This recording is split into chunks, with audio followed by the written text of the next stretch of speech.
Nagkakainitan ngayon dyan sa Senate hearing doon sa flood control dahil nga dito sa tinatawag na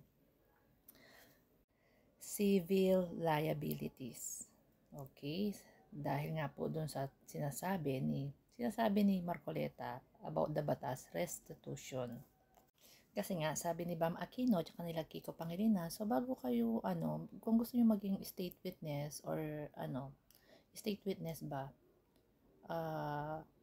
as an act of goodwill and sincerity and cooperation, magsauli kayo ng mga ninakaw ninyo, which is ginawa na yan ni Hernandez, di ba?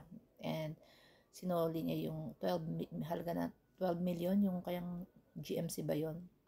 Worth 12 million at magsusuli pa siya yata ng Lamborghini or Ferrari. Ngayon, si Marcoleta, ayaw niyang tanggapin yung mga sinusuli.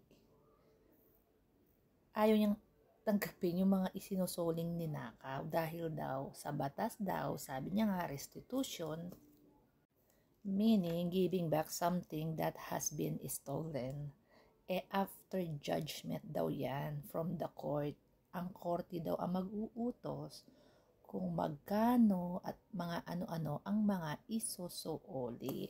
So nakikipagtalo siya sa DOJ, kay Lacson, doon sa mga senators doon na ayaw niyang patanggapin ang yung pagsusuoli. Ikaw naman, hihintayin pa ba yung yung judgment ng korte? So mga ilang taon namin hihintayin yan bago isauli yung mga ninakaw. Kasi gusto niyang i-follow yung restitution. So, pero eto na yung magnanakaw, umamin na at willing magsoli as an act of goodwill, sincerity, cooperation. Sinusoli yung mga ibang bahagi ng ninakaw niya. Okay. Ayaw niya patanggapin. Ang gusto niya, hintayin yung judgment ng court. Kasi nga sabi niya, let the court decide. Alam mo, Marcoleta, pwede naman tanggapin. As an act of willingness, paulit-ulit ko na lang kasi sinasabi, as an act of willingness, goodwill, coordination, cooperation, di ba? Nagkusa na umamin na, nagkusa na, ito ibabalik. So pag nagkaroon ng judgment, kung ano yung mga ibabalik, let's say sabihin natin, dapat ito ibalik ito, Lamborghini, Ferrari, dapat ibalik yan, GMC. O pwede mo naman, ibawas yan. Ito po, nabalik na po ito nung una. During investigation, nabalik na po ito, check. Ito, nabalik na po ito, check. Diba? Pwede naman ibawas yan Ba't kailangan pang hintayin yung judgment ng court? And bakit ayaw mong ipabalik? Mababawasan ba, Marcoleta? Mababawasan ba? Eto na nga, nagwiwiling ibalik di ba? At ayaw niyang mag-under ng WPP. Itong si Bryce, ang ginigit niya, ang mga diskaya, wala namang problema kung maging rin sila. Maging state witness din naman ang mga diskaya. Mag-under sila ng WPP. But for now, may mga protection na po yan according kay DOJ Remulla.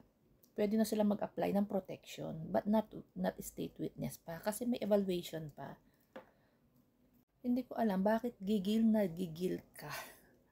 Gigil ka na ayaw mong tanggapin yung mga sinusuoli.